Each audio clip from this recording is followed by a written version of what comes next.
Welcome to Crimson Secrets. Before we get into today's story, drop a comment and tell us what city you're watching from. We love seeing where our community is tuning in from. And if you haven't subscribed yet, hit that button now. Because the story we have for you today, you're going to want to be here for the next one too.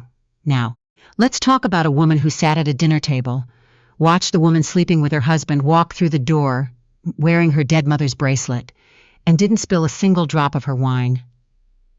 Her name was Isadora Vance, 44 years old, senior partner at Aldridge and Holt Architecture, the firm she'd spent 19 years building from a second-floor office with water-stained ceiling tiles into one of the most recognized names in Chicago's design world. She had a laugh that could fill a room and a memory for details that made opposing counsel nervous in contract negotiations. She was not the kind of woman people described as quiet, but she had learned, over the course of a long and complicated marriage to a man named Christopher Vance, how to be very, very still when it mattered most. The dinner was for the Holloway Foundation. An annual thing, black tie, silent auction, held every November at the Drake Hotel in a ballroom that always smelled faintly of gardenias and old money. Isadora had been on the planning committee for 6 years. She knew the seating chart by heart. She knew the caterer's name. She knew that table 9 always had a draft from the side door, and she had moved the most elderly donors away from it 3 years running. What she did not know, when she arrived that evening, in a navy column dress and her grandmother's pearl earrings, was that her husband had given her mother's bracelet to the woman he'd been sleeping with for 11 months. She found out the way you find out things you were never supposed to know, by accident, and all at once. Isadora had stepped away from the main hall to check on a floral arrangement that had been placed incorrectly at the base of the donor recognition wall. She was talking to the event coordinator when she saw them come in through the side entrance. Christopher, in the charcoal suit, she had helped him pick out 2 Christmases ago, and beside him, a woman Isadora had met exactly once before at a firm holiday party where Christopher had introduced her as a client. Her name was Sable Dunmore. 29 years old, dark hair, a gold dress that caught the light when she moved, and around her left wrist, sliding down toward her hand as she reached up to adjust an earring, was a thin antique bracelet made of rose gold and sapphires. Isadora's mother had bought that bracelet in Florence in 1987. She had worn it every day until the week she died. She had given it to Isadora herself, sitting in a hospital bed with her hands wrapped around her daughter's, and she had said, "Keep this close, sweetheart, because it's the most beautiful thing I ever owned, and you deserve beautiful things." That bracelet had lived in a locked drawer in Isadora's vanity for 12 years. She took it out on her mother's birthday and on the anniversary of her death, and sometimes just on bad days when she needed to feel something real in her hands. She stood very still in the doorway of that side corridor and watched Sable Dunmore laugh at something Christopher said, and she felt the floor tilt slightly under her feet. Not dramatically, not the way people describe grief in movies, but quietly, like a ship making a slow and deliberate correction. Then she straightened her shoulders, walked back into the ballroom, accepted a glass of champagne from a passing server, and found her seat at table 3. Nobody noticed. That was the thing about Isadora. She was very good at seeming fine. Christopher found her 30 minutes later during cocktail hour. He kissed her cheek. He asked if the floral situation had been sorted out. He told her she looked beautiful. She smiled and said yes it had, and yes, thank you. He touched her elbow briefly and went to find the bar. She watched him go and thought, very calmly, he doesn't know that I know. And then she thought, good. Because here is what Isadora understood that Christopher did not. She had spent 11 months, exactly the length of his affair, though she hadn't known the affair was the reason, watching money move in ways that didn't add up. Small amounts at first. The kind of discrepancies a person might miss if they weren't paying attention. But Isadora paid attention to everything. It was, her colleagues said, her greatest professional asset and her most exhausting personal quality. She had found the first irregularity in December of the previous year. A transfer of $12,000 from their joint investment account to an account she didn't recognize. She had noted it, said nothing, and started keeping records. By April, she had flagged 4 more. By July, she had retained a forensic accountant named Douglas Ferreira, who had spent 3 months quietly mapping what turned out to be a pattern of financial transfers totaling just over $260,000, moved in fragments. Carefully timed, almost elegant in its structure. Almost, but not quite. Christopher was a good architect. He was a meticulous designer. He was not, it turned out, as careful with money as he thought he was, because the one thing he had never accounted for was the possibility that his wife might actually be smarter than him. Douglas had given her his full report 6 weeks before the Holloway dinner. She had read it once, set it down, made herself a cup of tea, read it again, and then called her attorney. Her attorney's name was Paulette Okafor. 48 years old, Gray's Inn credentials, an office on Michigan Avenue with a view of the lake and a reputation for divorce settlements that left her clients financially intact and her opposing counsel quietly humiliated. Paulette had looked at Douglas's report and said, with the particular calm of someone who has seen everything, "Isadora, this is not complicated. This is theft. They had a plan. They had actually had a plan for 3 weeks. What Isadora had not had. What she had been waiting for, without entirely knowing she was waiting for it, was a reason. Sable Dunmore's wrist had just given her one. The dinner proceeded the way these dinners always did. Speeches, applause, a video presentation about the Foundation's work in arts education. The moment when the executive director got choked up talking about a student who had received a scholarship and was now in her 2nd year at Pratt. Isadora had helped arrange that segment. She had called the student's mother personally to coordinate the timing. She clapped warmly and refilled her water glass, and was entirely, impeccably present. Across the room, she could see Christopher and Sable at a table near the windows. He had not introduced them. He had not, as far as Isadora could tell, looked in her direction more than twice.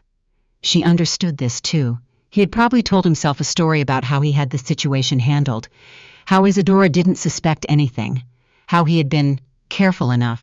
At 8:40, Isadora excused herself from table 3, walked to the powder room at the end of the main corridor, and sent a text to Paulette that said simply, "Tonight." Paulette responded in under a minute. "I'll be at your office at 8 a.m. Sleep if you can."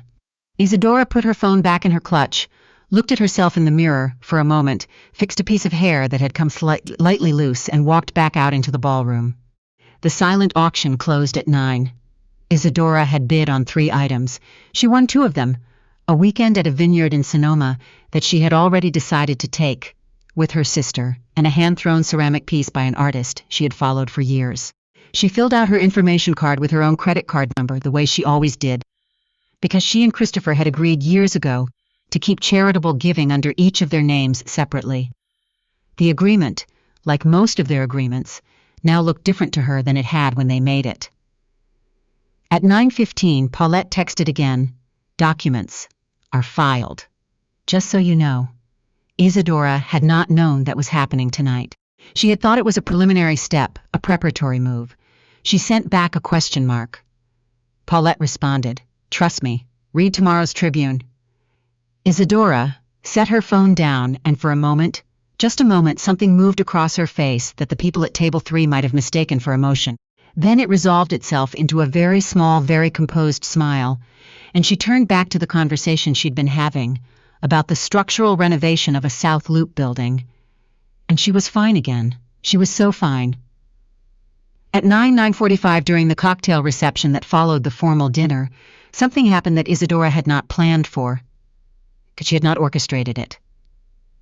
She had not arranged for it.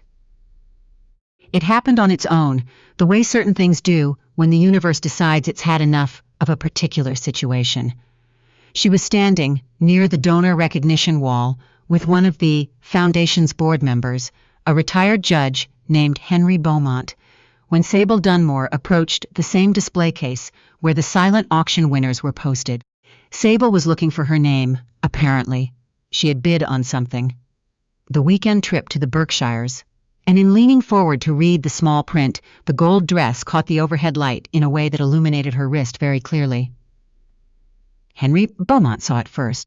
Or rather, Henry Beaumont, who had known Isadora for 11 years, who had attended her mother's funeral, who had given a reading at the service, looked at Sable's wrist and then looked at Isadora. He didn't say anything. He didn't have to. Isadora looked at him. She looked at the bracelet, she said, very quietly. I know. Henry was silent for a moment. Then, he said, also quietly, what do you need? She told him. Henry Beaumont, retired judge, foundation board member, pallbearer at her mother's funeral, walked calmly across the room to where Sable was still reading the auction board and said, in the conversational tone of a man asking about the weather, excuse me, that's a beautiful piece. May I ask where it came from? Sable turned and smiled. She was not a bad person, Isadora had decided. She was young and she had been told a version of events that Christopher had curated carefully. She probably believed most of what she'd been told. It was a gift, she said. It's antique. Rose gold, I think. Isn't it gorgeous? It is, Henry said. My late colleague Marguerite had a piece from a similar period. Do you know its provenance? Sable looked at the bracelet more carefully, in the way people do when they've worn something beautiful without knowing its history and suddenly feel they should. I'm not sure, she admitted. It was given to me recently. I haven't had a chance to look into it. Ah, Henry said. If you're ever curious, the Florentine makers of that period usually stamped the interior clasp. There was a particular workshop active in the 80s. The mark looked something like a small olive branch. Sable turned the bracelet over on her wrist and went quiet. The clasp was there, on the inside, and on it, if you knew what to look for, was exactly the mark Henry had described, because Henry had not been guessing. Isadora had told him about that mark years ago at her mother's memorial because she had wanted to document the piece, and she'd asked Henry if he knew anyone in antique jewelry who could help. Sable looked up. Her expression had changed. Across the room, Christopher was still talking. He had not been watching. He was not watching now. Is this? Sable started. Isadora had walked over during the last minute of their exchange quietly, the way she moved through rooms. When she didn't want to be noticed until she chose to be, she was standing at Henry's shoulder. Sable saw her. Something shifted in the younger woman's face. Recognition, recalibration, and then something that looked uncomfortably close to shame. I think, Isadora said, her voice exactly the same temperature. It always was, that you may have been given something that wasn't his to give. Sable looked at the bracelet. She looked at Isadora. She said in a voice that had gone slightly unsteady. I didn't know. I believe you, Isadora said, and she meant it. She unclasped the bracelet from Sable's wrist herself. Sable didn't resist, stood very still, looked like she was trying to process several things at once, and she held it in her palm for a moment the way you hold something you thought you'd lost. Then she fastened it around her own wrist. It sat there the way it always had, like it belonged. I think, Isadora said, to no one in particular, and like another glass of champagne. Henry Beaumont laughed, a real laugh, surprised out of him, and turned to find a server. Sable stood exactly where she was for another moment, then excused herself quietly and walked toward the coat check. Christopher did not see any of this happen. He found out 30 seconds later when the friend he'd been talking to touched his arm and said, with the forced neutrality of someone trying to stay out of it, Hey, what's going on over there with Isadora? He turned. He saw the bracelet on his wife's wrist, glinting under the chandelier. He saw Henry Beaumont returning with 2 glasses of champagne, handing one to Isadora, clinking his against hers. He saw the small circle of people who had been nearby, and who were now, with varying degrees of subtlety, not looking at Christopher. He crossed the room. He stopped 2 feet away from her. He said her name in a low voice that she recognized as the voice he used when he was trying to control something. Isadora. She looked at him the way she'd looked at him across tables for 21 years, calmly, completely. Not tonight, she said. He opened his mouth. Christopher. Her voice didn't rise. It never rose. I said not tonight. Something in his face went through several calculations at once. He looked at her wrist. He looked at where Sable was no longer standing. He looked at the people nearby who were still not looking at him, which was its own kind of looking. He left. He walked toward the coat check and he left, which was, Isadora thought, the smartest thing he'd done in a long time. She stayed. She stayed until the event ended at 11. She helped the event coordinator pack up the donor cards. She said goodbye to Henry and thanked him for the evening in a way that made him give her a long, steady look and say, "You're going to be okay, you know." "I know," she said. She took a car home because she always took a car home from events at night. She sat in the back seat with the bracelet turning slowly on her wrist and the city moving past the window, and she thought about her mother, not sadly, or not only sadly, but with a kind of fierce and complicated love for a woman who had worn beautiful things and worked hard and tried to leave her daughter something worth keeping.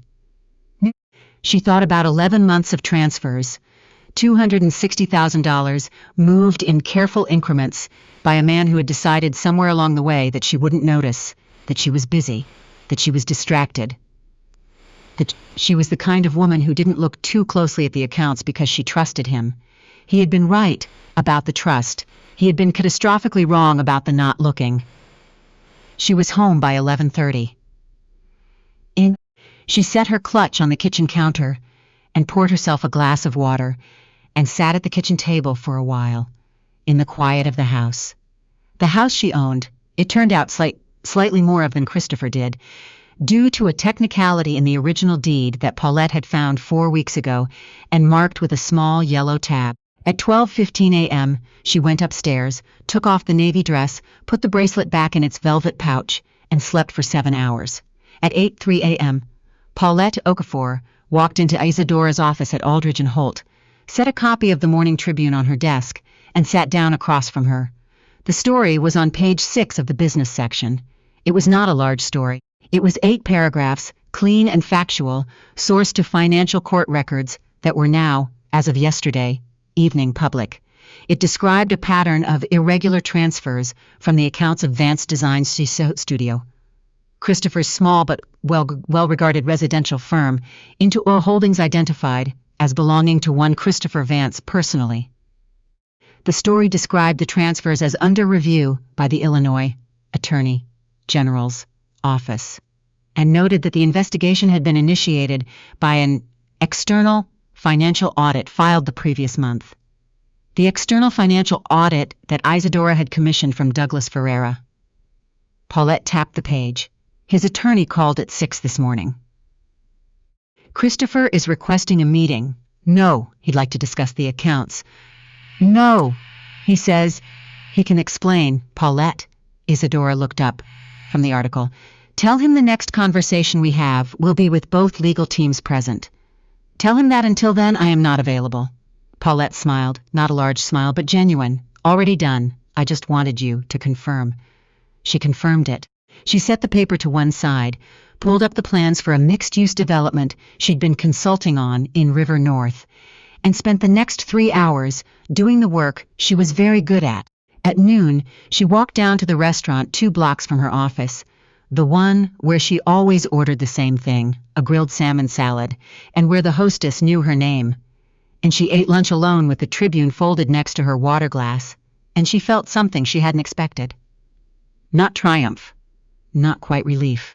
Something closer to clarity, the way the air feels after a storm, when you step outside and realize the worst of it is over and you're still standing, and the world is still there, quietly going about its business.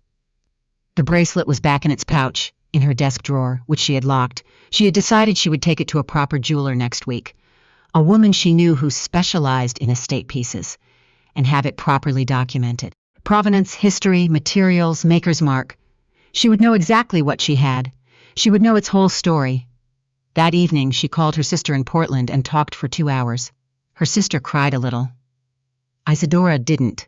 They made plans for the vineyard weekend, the one she'd won at the auction, which felt now like a small and perfect thing, and agreed on dates in February, when the crowds would be gone, and they could sit on a porch somewhere with a bottle of something good and just talk. At the Holloway Foundation Gala the following year, Isadora Vance sat at table 3 again. She had renewed the planning committee seat because she was good at it, and she liked the work, and she saw no reason to give up something she had built because of someone else's choices. She wore a dress the color of deep Wathome, and wore her grandmother's instead, long gold drops that had belonged to a woman she had never met, but had been told she resembled. Henry Beaumont was at his usual table. He raised his glass to her from across the room. She raised hers back. She did not look for Christopher, because Christopher was not there.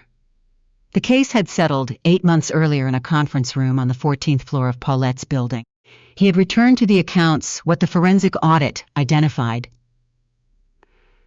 with interest, because Paulette had been very specific about the interest, and the terms of the settlement were such that the house in Lincoln Park was hers, and the lake house they had bought together in Traverse City was being sold, and the proceeds split according to a formula that Paulette had negotiated with the patience and precision of a person who genuinely enjoyed this kind of work. Sable Dunmore, for her part, had sent a letter, a handwritten one, which Isadora had not expected. It arrived 6 weeks after the gala in a plain envelope with a Portland postmark. She had moved, apparently, though Isadora didn't know the details, and it was 3 paragraphs long. The first paragraph said she was sorry. The second paragraph said she had not known about the bracelet or the accounts or the marriage, at least not the truth of any of it, and that she understood if Isadora didn't believe her. The third paragraph said that she hoped Isadora kept the bracelet somewhere it could be seen. Isadora had read the letter twice. She had put it in a drawer. She had not responded, and she had not decided whether she would. But she thought about the third paragraph sometimes. Somewhere it could be seen. At the gala, after the speeches and the auction and the video about the scholarship student, a different student this year, a boy from Englewood, who wanted to design bridges, Isadora went to find Henry at his table, and the two of them stood near the windows with their champagne and looked out at the city. "You look well," he said. "I feel well," she said, which was true. Not entirely uncomplicated, but true. He nodded. He was the kind of person who accepted honest answers. "What's next?" he asked. She thought it tidier than they were. She thought about River North, about the mixed-use project that had broken ground in October that she would walk through in her hard hat next Tuesday that had her name on it, in a way that meant something. She thought about Portland in February and a porch and a bottle of something good. She thought about a jeweler on Oak Street and a velvet pouch in a locked drawer. "A lot, actually," she said. The city was lit up the way Chicago gets in November. Cold and brilliant and relentless, all those windows burning against the dark. She had lived here for 20 years. She knew its streets and its architecture, and its particular winter light, which was harsh and clarifying, like most true things. She finished her champagne. She set the glass down. She thanked the server who appeared to clear it. Then Isadora Vance turned back toward the room. The ballroom full of people in their best clothes, doing their best for something that mattered, and she walked back into it. Heels steady on the marble floor, bracelets back where they belonged, ready for whatever came next.